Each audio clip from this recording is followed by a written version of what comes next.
Halo, perkenalkan nama saya Trisha Putri, akrab disapa Trisha atau Tri. Saya lahir di Makassar 20 Februari 2003. Sekarang saya berusia 19 tahun. Saya adalah anak ketiga dari 3 bersaudara. Saya dilahirkan oleh sosok wanita yang cantik dan luar biasa, serta dididik oleh ayah yang hebat. Perkenalkan, nama ayah saya Kamsa dan nama ibu saya Hartini. Mereka berdua membesarkanku dengan penuh kasih sayang. Setiap orang pasti mempunyai hobinya masing-masing. Begitupun juga dengan saya. Hobi saya hampir miriplah sama orang-orang pada umumnya, seperti mendengarkan lagu, membaca novel, menonton film, dan menggambar. Nah, adapun kelebihan yang saya miliki, yaitu rasa ingin tahu yang tinggi dan suka mempelajari hal-hal yang baru. Tapi, tidak hanya kelebihan yang saya miliki, saya juga mempunyai kekurangan, yaitu orangnya perfeksionis. Kenapa saya bilang perfeksionis itu adalah kekurangan saya? Karena hal ini terkadang memperhambat pekerjaan yang saya lakukan atau memperlambat hal-hal yang saya lakukan. Dan saya juga sangat lamban dalam hal berpikir. Dalam tugas psikologi perkembangan anak ini, saya menggunakan teori dari beberapa tokoh seperti Jean Piaget, Sigmund Freud, dan Erik Erikson. Jalan-jalan naik delman tidak sengaja bersendawa. Baik teman-teman, berikut adalah life plan saya. Prenatal 0-9 bulan. Masa prenatal merupakan masa awal manusia mengalami perkembangan. Masa ini terjadi ketika masih di dalam kandungan, yaitu sekitar 9 bulan lebih 10 hari berdasarkan perkiraan rata-rata. Selama di kandungan, ibu saya merasakan kedutan di perutnya. Ibu saya juga merasakan mual dan sering meludah. Perubahan yang paling signifikan dirasakan oleh ibu saya dari kehamilan sebelumnya, yakni ia merasa mudah lelah dan sensitif terhadap bau.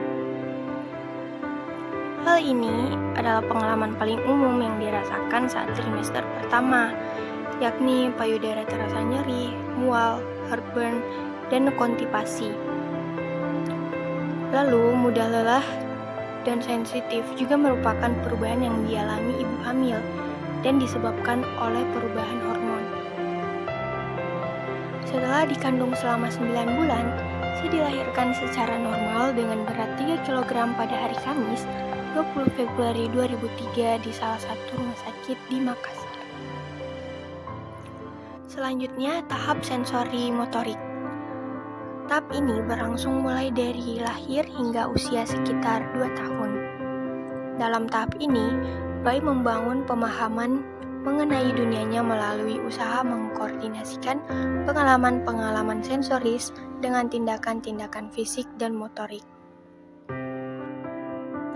Pada saat usia saya kurang lebih 8 bulan, saya sudah bisa merangkak dan mulai berjalan pada usia 11 bulan. Di usia 1 tahun lebih, saya sudah mulai mengucapkan beberapa kata.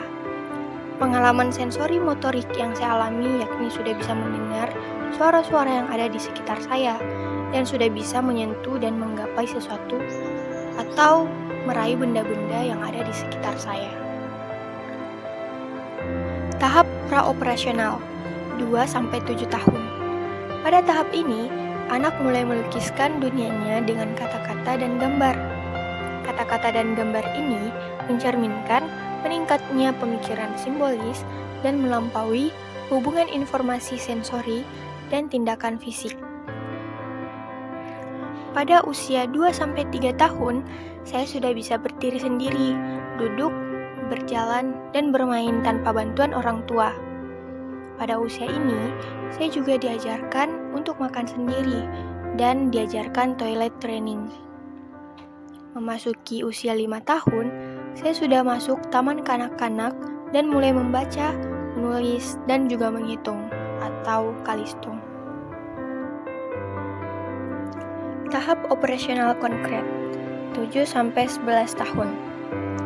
Pada tahap ini, anak dapat bernalar secara logis mengenai peristiwa konkret dan mengklasifikasikan objek-objek ke dalam bentuk-bentuk yang berbeda. Pada usia 7 tahun, saya mulai masuk ke sekolah dasar dan banyak melakukan eksplorasi, seperti menekuni hobi menggambar dan mewarnai. Saya juga suka berhubungan sosial dengan orang lain dan melakukan komunikasi yang sehat. Saya juga senang bermain bersama teman-teman saya. Nah, yang terakhir, tahap operasional formal, usia 11 tahun hingga 15 tahun, dan terus berlangsung hingga sekarang. Dalam tahap ini, individu melampaui pengalaman-pengalaman konkret dan bernalar secara abstrak, idealis, dan logis. Di tahap ini, saya sudah memasuki masa pubertas. Saya sudah dihadapkan berbagai masalah, dan saya juga sudah dapat menyelesaikan masalah yang saya hadapi dengan menggunakan logika berpikir saya. Jadi itulah tadi cerita singkat lifespan saya. Ibu kasih salam minyak, terima kasih telah menyimak. Kurang lebihnya mohon dimaafkan. Wassalamualaikum warahmatullahi wabarakatuh.